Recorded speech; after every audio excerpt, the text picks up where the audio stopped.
Everybody's in from the waiting room, so we're ready for you whenever you're ready for us. Okay.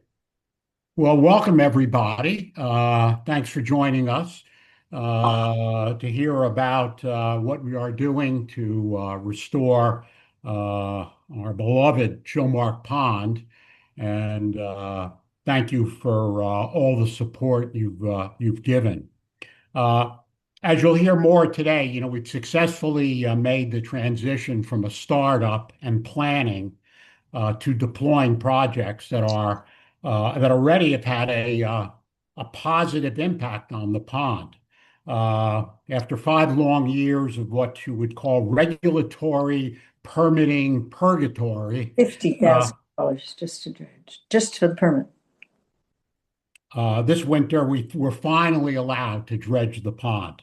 Uh, Lots of filings, not a lot of success, but this year we made it. So the team worked over 2 months to remove almost 6,000 cubic yards from the inside of the cut area and place it back on the beach. The results have been remarkable.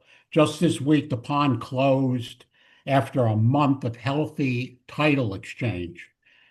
Folks tell us that the pond hasn't emptied so well in more than a decade, nor has a cut stayed open so long in years. So that's a really good sign.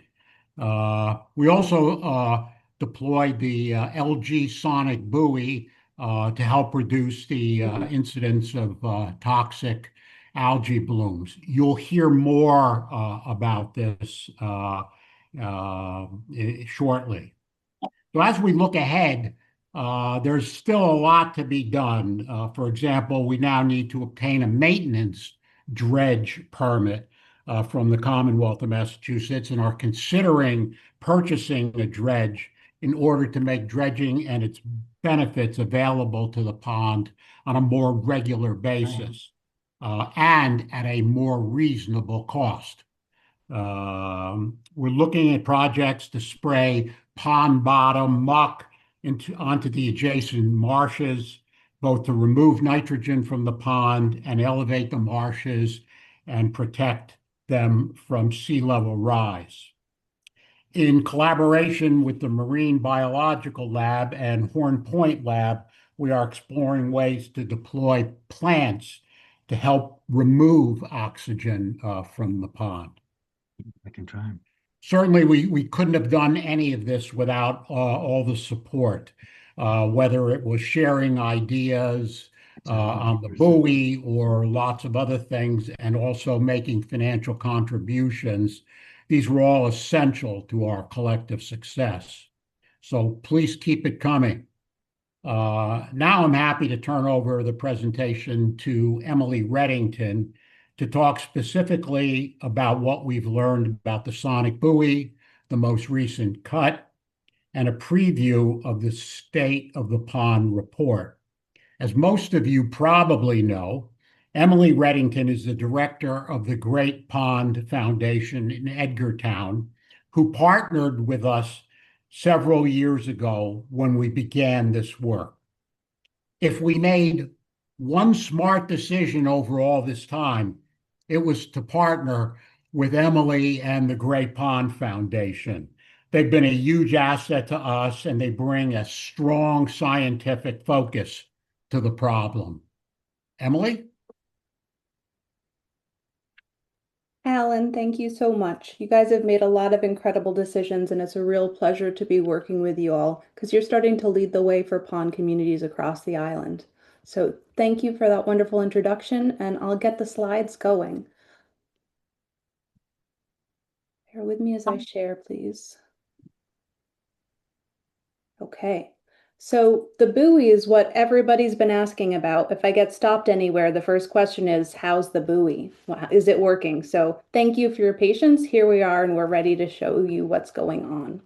But first, let's start with some images of the cut or before the cut. This is right here, a beautiful shot of the dredgers in action on Chilmark Pond. And this photo is courtesy of Ollie Becker of Circuit Films. If you haven't seen his Great Pond films, you should check him out. This is what the pond looks like from above at the cut. The goal of the dredger was to create channels in this sand that built up on the pond side to make sure that when Chilmark Pond Association cut the pond, the flushes or the exchanges between ocean and pond have worked more efficiently. And the great news is they have, and I'll show you that data in a moment. This is what the cut looked like when it started in March. Not only incredibly beautiful, but also absolutely effective. So another view of the pond, if you haven't been out to it recently, it's really low. This cut dropped the pond more than it had in previous years. And so you can see here at Thumb Point where our loggers are on this dock, right in this tube, they were out of the water when the pond was at its lowest tides. So that means some of the data I'll show you is a little funny, but it also means the cut was really effective. So for instance, this is the elevation of Chilmark Pond right here with respect to a known point called NAVD88. And it dropped quite a bit after the cut. And what you see then is a tidal signal in the pond. The reason there's a flat bottom is the sensor was above the low tide in the pond. And so this shows you that the pond was open for an extended period of time. And after consulting with the experts like Martha, we determined that it closed on the 12th of April. And what that looked like is this is a picture from the 13th of April. So sometimes there was still overwash on high tides, but the pond was no longer tidal as of this date when a picture was taken on the 13th. And here's a quick video of the cut, or the cut after it closed. And those gentlemen on the beach are from CBS News. They were out filming because they're excited and they want to know what happened to the buoy and also the impacts of dredging on Chilmark Pond. So you all are making the news for Earth Week. All right. Now on to salinity. Another way to track if the pond cut was effective is did the salinity increase in the pond? So this graph looks a little funny and I'll explain why. Before the pond was cut, the salinity was about 5 parts per thousand, the ocean's in the low 30s. But then it looks like after the cut, we went into the 30s during some parts of the day and down to 0 for the rest. That's not actually what happened. What really happened is the logger was out of the water during low tide. So if you correct for the data, really you can see this logger that's at the pond bottom got salty when the really dense cold sea water flowed under the pond. And then when all the depths mixed, it leveled out into the 20s. So you had a really excellent exchange, not only by the duration of the cut, but how much salt water, which has low nitrogen and phosphorus, replaced the pond water, which has high nitrogen and phosphorus. So by multiple measures, this was a really effective cut. And compared to previous cuts, if you look back to 2023, this was the longest duration cut in quite a while, at 33 days, about 32 days of tidal exchange. And if you want to get even broader and look out, thanks Owen for this comprehensive chart, the days the pond was open for an entire year, we already surpassed 2025 and we're close to the total for 2024 just from this one cut. So in terms of cut success, this is pretty incredible. And what we'll be talking about in the ecosystem monitoring report, a kind of annual state of the pond report that'll be released in May, is that the cuts have not only an impact on the pond, but what we're dealing with is cyanobacteria in previous seasons. And I'll get into some of that data in the buoy and how it impacted it. But what you'll want to pay attention to in years going forward is how different the salinity exchanges are, how different the cyanobacteria are thanks to this incredible cut. So back to the buoy. This is an image from LG Sonic's, the manufacturer's website, and how the buoy is supposed to work is without treatment, there's a lot of cyanobacteria, other types of algae in the pond. But when the sonic pulses come out from the buoy, what happens is the algae get suspended in the water column and they can't migrate during the day to the surface for light and in the night to the bottom to get nutrients from the sediments. And if you suspend them in the water column and don't allow them to get the resources they need, it keeps them from growing out of control or blooming. So this is what we want to see happen. And now I'll walk you through what we actually saw in the pond. So to orient you, the places where we saw cyanobacteria in Chilmark Pond are indicated by the red dots. The blue dots, no bloom was observed, and the buoy is indicated right here. So to zoom in a little, we located the buoy at the epicenter of where we've seen blooms originating in the past several years. And the way the buoy works is it has a large radius, but land can block it. So it was positioned so it could project the sonic pulses up into every portion of the pond. And because we've seen blooms originate both here and in Lucy Vincent and in Interns Creek, this is especially important, but we've also seen downstream blooms at Abel's Hill. So it was positioned to impact all these blooms.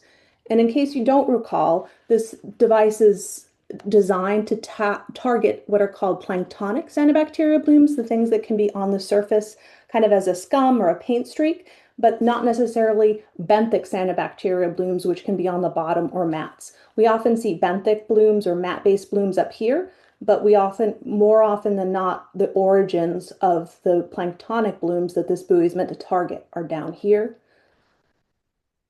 Okay, so the buoy was launched on July 23rd. It was a rather exciting day. And the question we all want to know is, did the buoy reduce cyanobacteria? And I'll get to the punchline first. I don't want to keep you waiting. The short version, it appears so, but not until late in the season. And what we learned is with modifications, we're hopeful for increased effectiveness in 2026. So now to walk through the questions.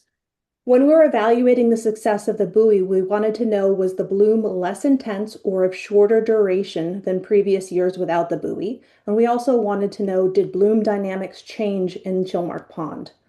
So no, the bloom was not less intense or of shorter duration, but yes, the dynamics did change, and I'll walk you through how we got to this. So back to where the bloom was originated and where the buoy was placed. This is what the bloom looked like in 2025.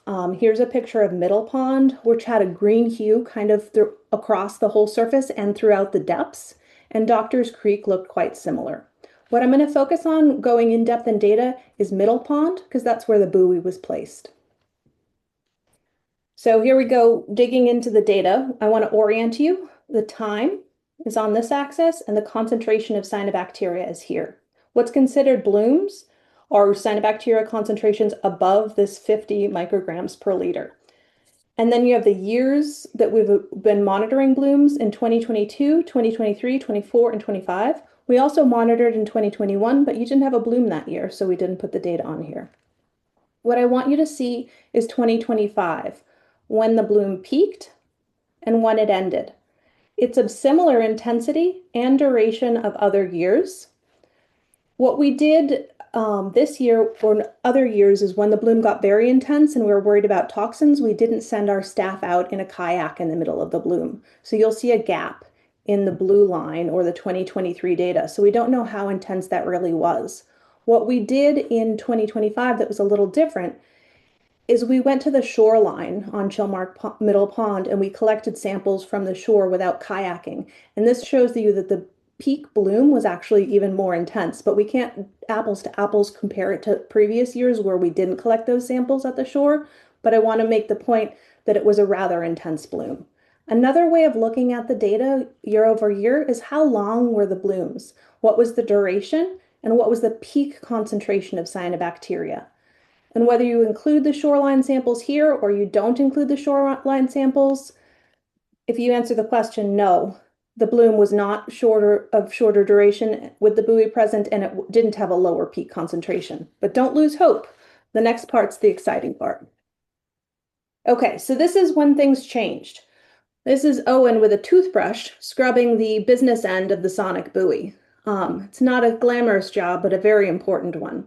What happened is we weren't pleased with the results. We went back and forth with the manufacturer regularly, monitoring the data that was from our own independent data and the data that was recorded in situ on the buoy, and things weren't working. The manufacturer mentioned that the technology would not need to have this biofouling removed because they have a wiper. They have a brush built in that comes and manually removes things from the sensor. But lo and behold, when we went out and cleaned it as we suspected we might need to, the whole story changed. So to orient you here, you've got time on this axis, and you have the concentration of phycocyanin, which is a pigment in cyanobacteria. And this is data from the buoy. What you see is the buoy was placed again on July 23rd, and the bloom was already starting to increase. We reached peak in early September. We cleaned the buoy on July 23rd, and the bloom died off almost completely. The whole bloom died off in 5 days, and it went down to baseline levels. About 25. We've never seen that happen before. Looking at this a different way, if we want to look at phytoplankton community, the different members of the phytoplankton community over time, and the concentration of phytoplankton on this axis, we can see that cyanobacteria peaked in September.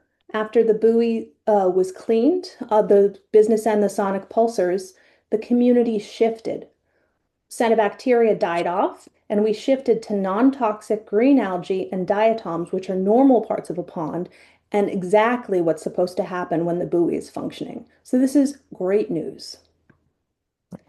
What we did to make sure that it was the sonic buoy that was impacting this positive change or the die-off of cyanobacteria is we looked at other variables. One that we were specifically looking at was, did temperatures drive this die-off? Temperatures actually increased after this time, and so that would make you suspect the cyanobacteria concentration would drop. So temperatures in red, cyanobacteria concentrations in blue. So temperature doesn't explain it, nor did any other variable we looked at. So this really leads us to believe that the sonic buoy, when the biofouling was removed, was responsible for the rapid decline in the cyanobacteria concentration in Middle Chilmark Pond.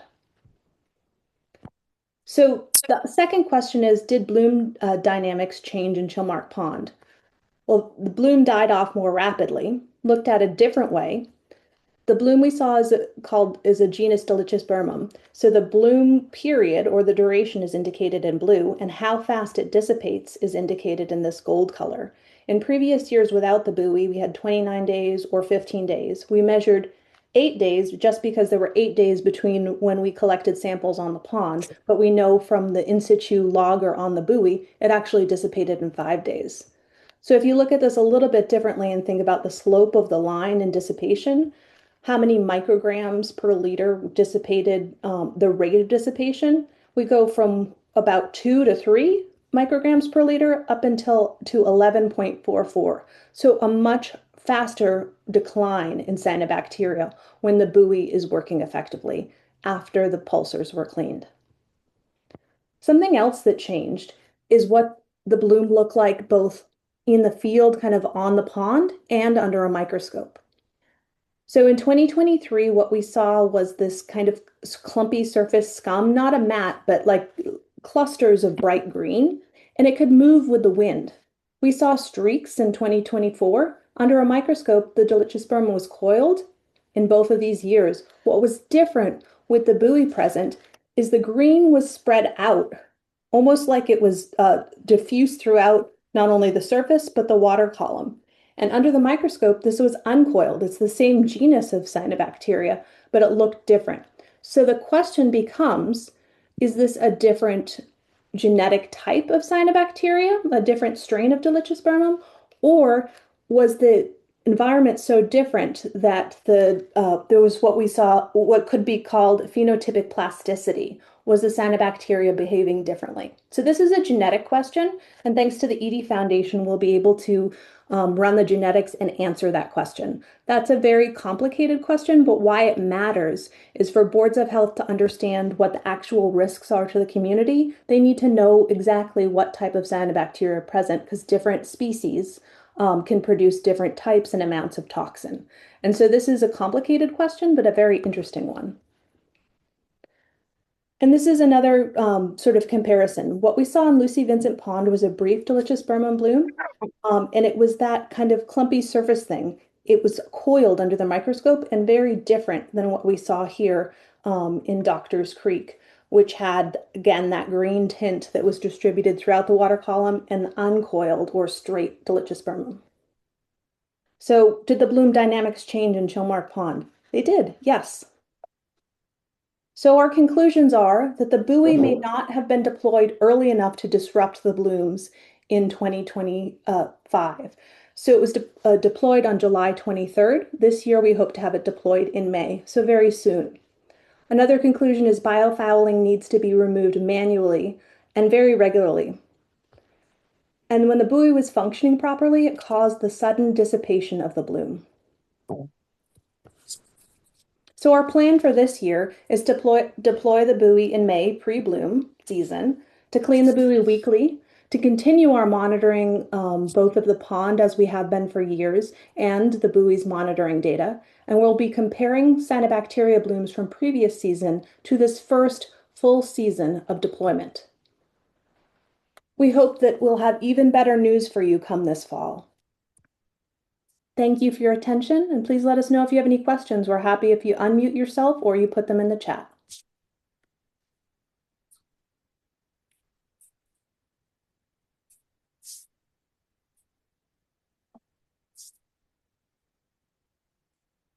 Reason why DC has not hit 92, which was the record today, would if it wasn't for the yes. Not sure that's a question. Can I ask a question? Certainly. So are you going to take samples at the coastline again so we can have that comparison as well? Great. Thank you. Absolutely. It looks like John Friedman put a question in the chat, and it says, when the land monitoring was done in 2025, what was the location? Has that site been monitored in other years? Owen or Carly or Kendall, can you let us know where you collected the beach shoreline samples? Yeah, so the shoreline samples were taken on the south side of Chilmark Middle Pond, along the barrier beach there. Basically, it's kind of as close on the beach as we could be to the normal site. So I think we were about 220, 250 feet or so off the normal sampling station. And 2025 was the first year that we sampled there, as an alternative to kayaking out when it was too dangerous. Thanks, Owen. Thank you. Another chat from Jim. It looks like the non-cleaning of the LG buoy had major impact. Do you think the results would have changed in July and August? And do you think they were tainted because the buoy wasn't cleaned?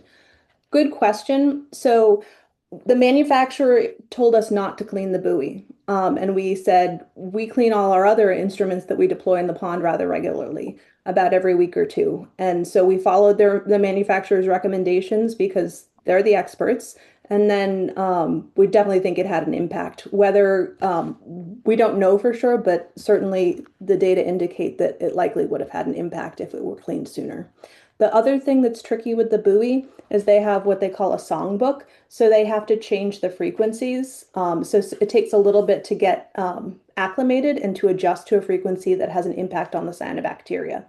And so there may be a little bit to get the right frequency, but it should happen rapidly, not like it did this year or in 2025. Andrew asks, is there any potential advantage to more than one buoy?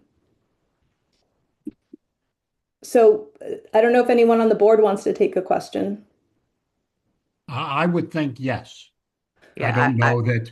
I mean, I think the results have been somewhat promising. It's still hard to really tell. And remember, I mean, you only had a short period of time to evaluate this. But it would seem to me that we are seeing a trend from the Sonic buoy that is favorable. Or we can go one more year and see if how it does, and then decide whether there would be more. But I would think that it may make sense. And I think Ellen was on the call with the manufacturer and she might have hi. some comments. Back originally when we spoke with the manufacturer, they had recommended a total of about 7 buoys in the middle and combination, a couple in the middle and a few more in the lower pond. And we said, look, we'll start with one. We want one buoy. We want to test the buoy. We want to see if it makes a difference. And then we'll come back and discuss whether, in fact, we would do a bigger production of buoys. So we're still in the testing phase. We bought that, if you remember, we bought that one buoy last year. So we're still in the testing phase. I'm really excited about what Emily learned this past year and what we hope to learn this next year. And then we'll know more about whether we should have more buoys and also whether some communities want to put in their own buoys. But more to come. Let's wait till the end of this summer so we really can understand it. Hope that answers the question. Emily, it's Don Ingber. Can you have you asked the company whether you can coat the ultrasound devices with anything to prevent biofouling? Like, is there a reason not to coat them? We've Because I think I could help you with coatings that would prevent this sticking. Oh, I would love to Yeah. follow up offline, Don, if that's okay. And we Okay. certainly would ask the manufacturer. That would be incredible if there's an innovation to prevent that.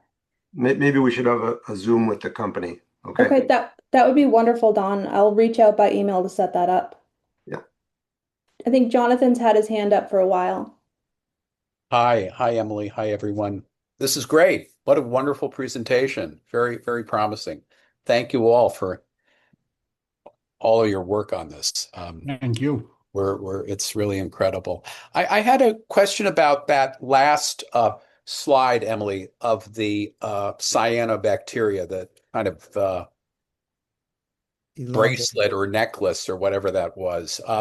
And so it would help, as you said, knowing more will help the Board of Health determine, right, what's in the water, right? What's that cyanobacteria? So it's a question that I have in terms of, is somebody, I guess there's some well, anyway, I'll just keep talking.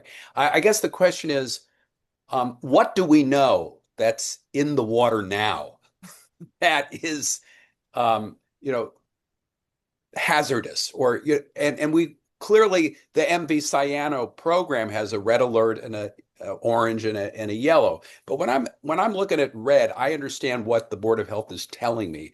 But what is the water?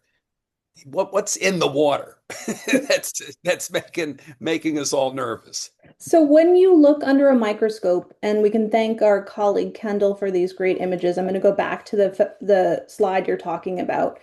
Is depending where you are on the pond, last year, this is Yeah. what it looked like. It was predominantly one genus of cyanobacteria called Dolichospermum. And this is what it looked like under a microscope. And it was predominantly one genus of cyanobacteria in the other parts of the pond. So that's what it looks like, a high concentration. Some types of blooms can be diverse, like Mink Meadows, I think gets the kind of awful award of having every type of cyanobacteria and toxin imaginable. What Chilmark Pond tends to have is a regular Dolichospermum bloom, which is your dominant community member that you see when the temperature decreases about. Owen wrote a great presentation or a great report in the last year's ecosystem monitoring report. When temperatures drop closer to 75 degrees, so not peak temperature in the summer, but nitrogen's at its peak, that's when you see the Dolichospermum bloom kick up. And so what you're primarily dealing with is that genus. The question becomes, are there different species within the genus that have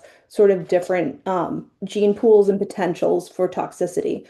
Other ongoing work that we've been doing, Chilmark Pond Foundation, Great Pond Foundation, and Widener University is running metatranscriptomic data, or metagenomic data, not transcriptomes, the DNA, not the RNA, and looking at who the members of the community are before the bloom and during the bloom. And that's cutting edge science, so it takes a while. We're just starting to get back some of that information. But there are a lot of other types of cyanobacteria in the pond, but they're not dominant. And how the community shifts and how that's impacted by the bloom is a longer term question. But because it's novel science, it's going to take longer to get you an answer. And did that answer your question, Jonathan? Uh, yeah. I mean, I think the answer is it's cutting edge science, and we don't exactly know. We don't have all the information, and for the time being, the Board of Health, in coordination with the Great Pond Foundation, Chilmark Pond Foundation, is determining these levels of concern. Better safe than Let me sorry. get more at your question then. So what we know on island through our work and through the boards of health is we can identify cyanobacteria. Well, first we can know the concentration of cyanobacteria in a sample, and then we can identify down to genus with a microscope. And so that tells you what's present. So that we can do on island, and the Board of Health uses that to make the assignments in MV Cyano. What we don't know is beyond the genus level down to species. And species is kind of a debatable term when you're dealing with bacteria. It's complicated. They can do a lot of swapping of genes. So species concept doesn't quite make sense as it does in mammals or birds or animals. So we know quite a bit. Asking those more complex questions are just a harder thing to do, and we're in the process of answering them. I think we're in about year 4 of working on that study, Jonathan. So in Great. terms of what the Board of Health is working with, they have a whole lot more information than most public health town departments do. So that's really great. And they also get the cyanotoxin information. If there's a high concentration of cyanobacteria, they then send samples for toxins. And MV Cyano is going to be putting on a presentation and talking about that more shortly. We have a meeting with the Board of Health tomorrow to confirm the date for the public presentation, but that might be a good place to ask more questions, Jonathan. Great. Thank you so much, Emily. Thank you so much. You're Very helpful. welcome. There's a lot more questions in the chat too. Um, okay. Do we think the buoy or the dredging and the 33 days of cleaning had a bigger impact? I don't know how you parse those apart, Jim, but we certainly are going to pay attention to both. Hopefully they have an impact that is compounded and work together to increase conditions. I think we all should be very hopeful right now because of all the solutions Chilmark Pond Foundation has deployed. This is really what we were hoping to see and good news. And Sherry asks, does the sonic buoy affect other organisms? So the way the sonic buoy is supposed to work, it doesn't have an impact on plants or animals or zooplankton or other types of phytoplankton. The sonic pulse is directed to target only cyanobacteria. When studies were done in ecosystems with blooms without the buoy and with the buoy, the ecosystems thrived. The healthy parts of the pond thrived when the cyanobacteria were reduced. And so studies have been done comparing the two, and it has non-detrimental effects for everything else and positive effects by reducing the cyanobacteria. Deborah asks, do you expect the benefits of the buoy to improve the conditions in the upper and the lower pond? The predominant flow of water is towards the east, so more likely the buoy is going to impact things downstream. The question will be whether another buoy is needed to have the maximum effect. And that's again something Ellen and Alan mentioned the foundation still needs to evaluate. But what you should see, you could see impacts anything in the lower pond. You could, because we've seen the blooms being seeded in the middle pond or in the upper pond. And so any downstream effects is where you should hope to see that difference in the positive impact. Jim Freeman said, LG is saying get 7 seems odd when compared their diagram showing it has a very long range. Line of sight range, it looks like it could cover the middle pond, but when you go to lower and upper pond, more arrays would be needed. Emily, can I add one thing there? Sure. I don't know completely where this number 7, if they had mentioned 7, it may have been they were in ultimate sales mode. But when I spoke to references for the company, the 2 that I was able to reach talked about having more than one. And I think it was the speed at which they were trying to rectify the situation. I think there is an ambiguity there because they do say line of sight, but they clearly think with more buoys, you're going to get better results. That's basically the company's position and has been from the beginning. I would just add that if you remember, when you get onto the eastern part of the pond, there are all these fingers. And so all those fingers, the line of sight is limited. So yes, in the middle, that's one of the reasons. I mean, we put it in the middle of the pond for obvious reasons. It was the source of most of the cyanobacteria, but also it has a great range. So the 7, I just said to you because that's what they said, but we have not looked at it. We never actually considered starting off with 7. It's not really much of a conversation to have here. The point about here is we're doing this. We are doing this experiment now in a place that should actually have real impact to the middle pond, and possibly real impact to parts of the lower pond. Probably less impact to the upper pond, as Emily said, because of the way the water flows. But this is just a 1 year for the next year, and we'll see what happens from there. And Amy, as usual, asks a spot-on question. Is it possible that the change in cyanobacteria structure resulted in a less toxic strain of cyanobacteria? Absolutely. This could be, some cyanobacteria is non-toxic, some cyanobacteria is toxic. And so differentiating that You either have to run genetic analysis to know the full genetics of an organism, and or you need to measure the toxins present in the water. So those are both pieces of ongoing work, but absolutely, Amy, the buoy could have resulted in a less toxic strain. We just don't know whether it was the same strain behaving differently or if it was a different one. And that's a question yet to be answered.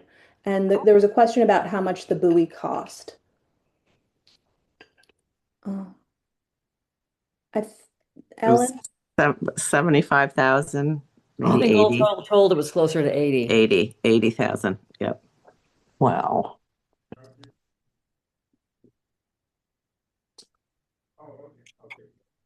Were there other questions in the audience? I think that was everybody's in the chat.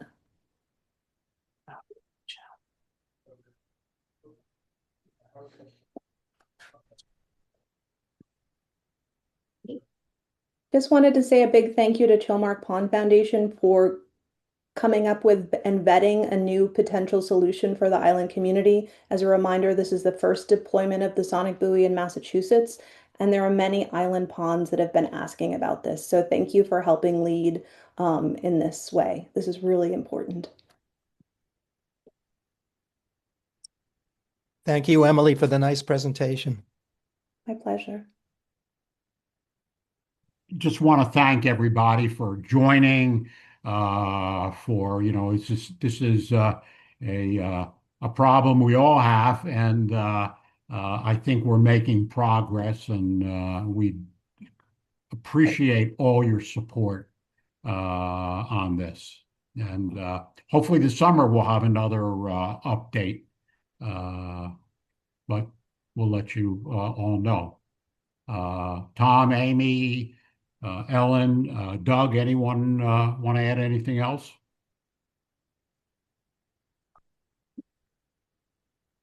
Okay. There's one more question, sorry.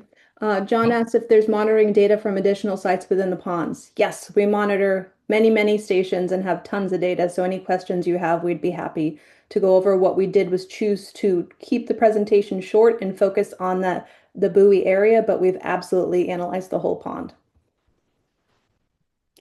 And sorry, Alan, now we can say goodbye. Bye all.